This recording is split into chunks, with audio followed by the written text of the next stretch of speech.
Bonjour à toutes et à tous et bienvenue dans un nouvel épisode de Chit Chat French. Je suis votre hôte Alice. Et moi, c'est Thomas. Nous sommes ravis de vous retrouver pour une nouvelle conversation en français, simple et naturelle. Absolument. Alors Thomas, quel est le grand sujet du jour? De quoi allons-nous débattre? Aujourd'hui, on aborde un classique, ville ou campagne. Le grand débat sur le lieu de vie idéal, mais avec une petite particularité. Ah oui, laquelle? La particularité, c'est que nous habitons tous les deux en ville actuellement. Donc notre perspective est un peu différente. On va explorer nos expériences et nos préférences. C'est vrai, ça va être intéressant. Alors pour commencer, dis-moi Thomas, toi tu as grandi où? Alors moi, je suis un pur produit de la ville. J'ai grandi en plein cœur de Paris, un vrai citadin depuis la naissance.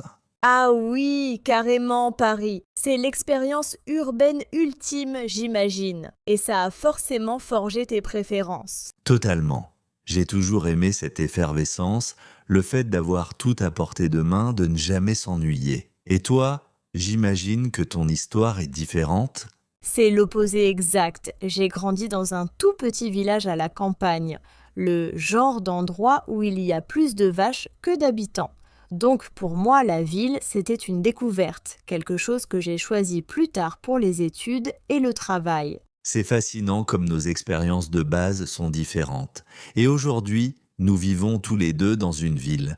Mais ce n'est pas une métropole comme Paris. Comment tu vis cette différence entre une très grande ville et une ville de taille moyenne? Pour moi, c'est le jour et la nuit. J'ai fait mes études à Paris et honnêtement, j'ai trouvé ça très fatigant.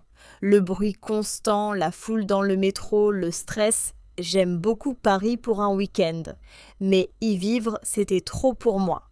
Je te comprends tout à fait. Même en ayant grandi là-bas, avec le temps, je ressens la même chose. C'est pour ça que j'ai déménagé. Ici, dans notre ville, on a les avantages sans les gros inconvénients. Exactement. On a les restaurants, les bars, la vie culturelle, mais à une échelle plus humaine. On peut traverser la ville en 20 minutes, on peut facilement aller se promener dans la nature le week-end. C'est une bien meilleure qualité de vie, je trouve.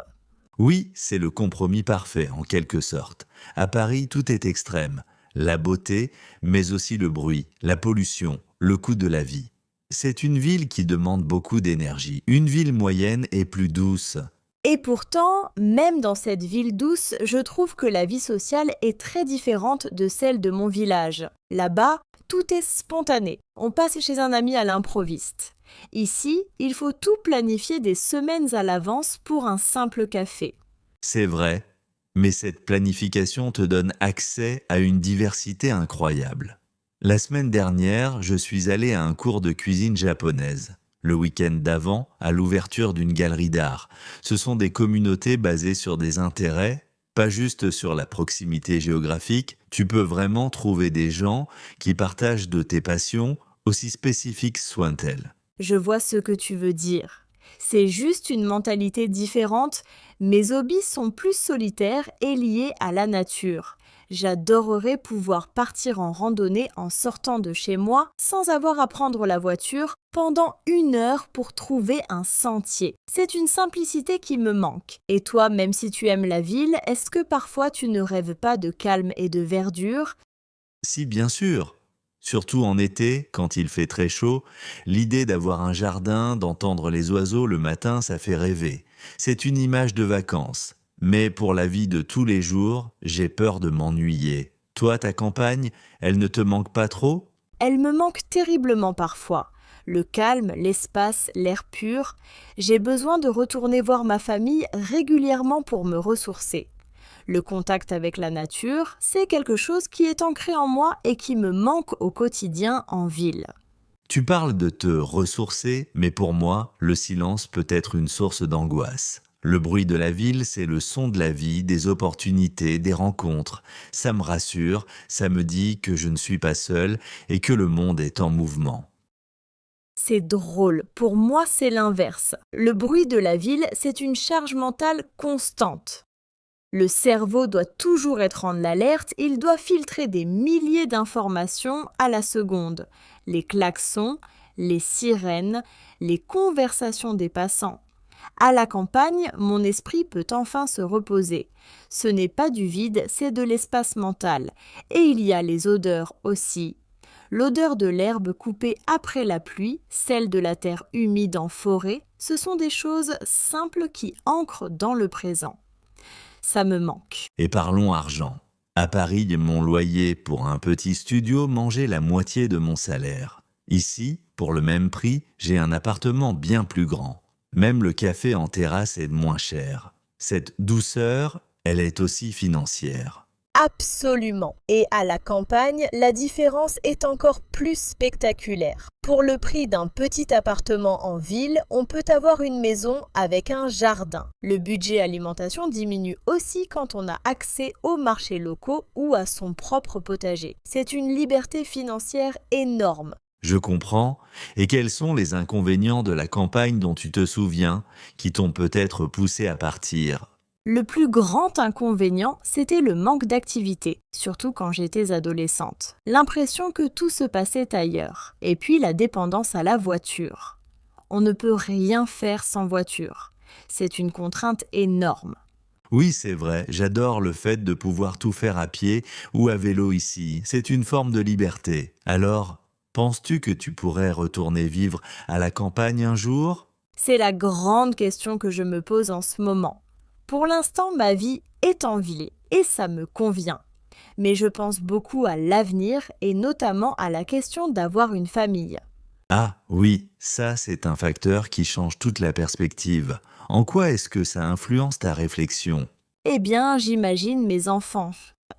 Et je les vois mal grandir dans un petit appartement sans jardin. J'aimerais qu'ils aient l'espace pour courir, pour jouer dehors en sécurité. Je pense que le rythme de vie à la campagne est plus adapté aux enfants, plus lent, plus sain peut-être. C'est un argument très fort. C'est drôle parce que de mon côté, je vois aussi les avantages de la ville pour une famille.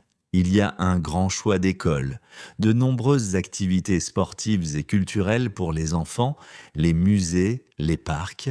C'est vrai, mais la campagne a aussi ses propres opportunités. Il y a moins de compétition pour certains postes et le télétravail change complètement la donne. On peut avoir un excellent poste dans une grande entreprise tout en profitant du calme. Cela offre un équilibre vie pro-vie perso que la ville peut difficilement égaler. Le télétravail, c'est bien pour les tâches qu'on peut faire seul, j'en conviens. Pour ma carrière, être en ville est presque indispensable. Les opportunités, le réseau professionnel, les événements de mon secteur. Tu as absolument raison, c'est bien pour ça que ce n'est pas une décision à prendre à la légère. D'un côté, l'espace et la nature à la campagne. De l'autre, la stimulation et les opportunités de la ville. Il n'y a pas de solution parfaite, je crois. Ça dépend des priorités de chaque famille. C'est exactement ça. Il faut peser le pour et le contre. Peut-être que la solution, c'est encore ce compromis. La banlieue proche d'une ville moyenne pour avoir un jardin sans être trop loin des services. Le meilleur des deux mondes, c'est probablement vers ça que je me dirigerai. Un jour, en tout cas, notre discussion ne résout pas le débat, mais elle montre bien à quel point c'est personnel. Tout à fait. Et le temps passe vite quand on discute. Il est déjà temps de conclure pour aujourd'hui. C'est vrai. Un grand merci à tous nos auditeurs de nous avoir écoutés. On espère que cette conversation sur la vie en ville ou à la campagne vous a plu. N'oubliez pas de nous suivre pour les prochains épisodes de Chit Chat French. On se retrouve très bientôt. Au revoir. Salut à tous!